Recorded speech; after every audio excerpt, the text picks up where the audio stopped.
Torino Mega that I replaced the Nano with, and this is the barometer. I also have magnetometer and GPS, which I haven't put on it yet.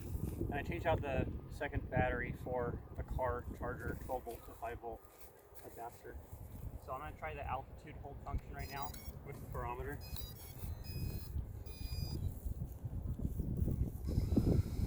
A bit of a breeze.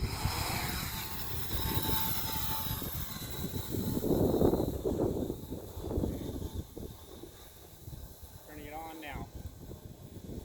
And it likes to come down. Okay.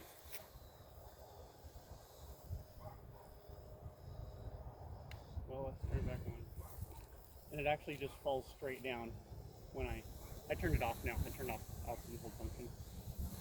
So when I turn it off, it just falls straight down. When I turn it on again, it's on. So actually coming down. Okay, so that needs to work. Turning it off.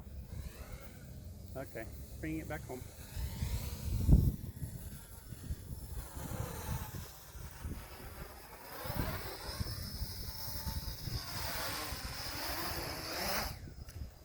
See, it's bouncy?